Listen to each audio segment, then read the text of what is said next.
স্বাধীনতার জন্য আমাদের লক্ষ লক্ষ মানুষ প্রাণ দিয়েছে, আমাদের অসংখ্য মা বোন তাদের সম্ভ্রম হারিয়েছে, কোটি মানুষ তাদের গৃহ হারিয়েছে এবং অসংখ্য ত্যাগ তিতিক্ষার বিনিময়ে আমরা এই স্বাধীনতা অর্জন করেছি।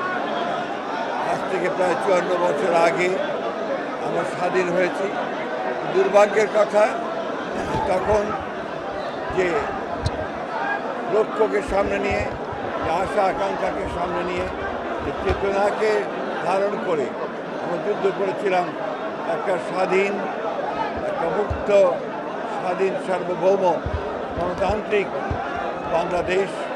সেই বাংলাদেশ আমরা এখন পর্যন্ত পুরোপুরি অর্জন করতে সক্ষম।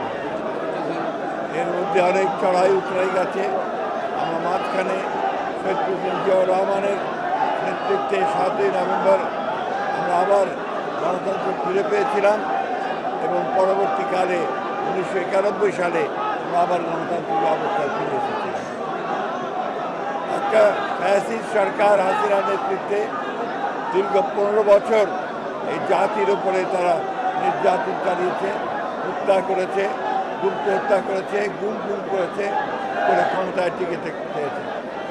15 বছর এবং জুলাই আগস্টের ছাত্র জনতার বিদ্রোহের মধ্য দিয়ে, গণঅভ্যুত্থানের মধ্য দিয়ে আমরা আবার এই গণতন্ত্রকে ফিরে পাওয়ার সুযোগ ফিরে পেয়েছি।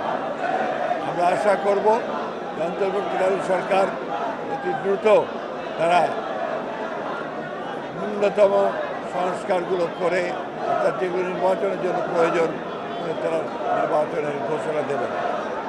আমি অত্যন্ত হতাশ হয়েছি যে গতকাল প্রধান উপদেষ্টা যে বক্তব্য রেখেছেন সেই বক্তব্যে তিনি সেই রোড ম্যাপের কথা বলেন। আমরা হতাশ হয়েছি যে তার বক্তব্যের মধ্যে তিনি স্বাধীনতার ঘোষক শহীদ প্রেসিডেন্ট জিয়া রহমান, বীর মুক্তিযোদ্ধা বীর উত্তমের নাম একবার উচ্চারণ করেন, অথচ এটাই ছিল ইতিহাস। আমরা আবারও চাই না আওয়ামী লীগ যে ইতিহাস বিকৃত করেছে এখন আবার সেই ইতিহাস বিকৃত হোক। প্রকৃত সত্যকে উদ্ঘাটিত করে জনগণের যে আকাঙ্ক্ষা একটি গণতান্ত্রিক সরকার, সেই গণতান্ত্রিক সরকারে যত দ্রুত ফিরে যাওয়া যাবে আমাদের সমস্যাগুলো ততই সমাধান হবে বলে আমরা বিশ্বাস করি।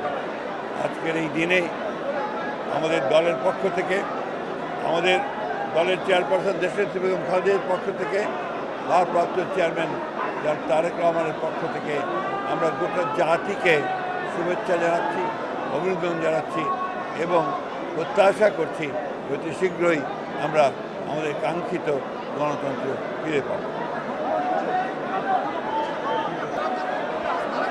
এটা ভেগ, এটা অত্যন্ত অস্পষ্ট কথা, এটা কোনো রোড ম্যাপ দেওয়া হয়নি।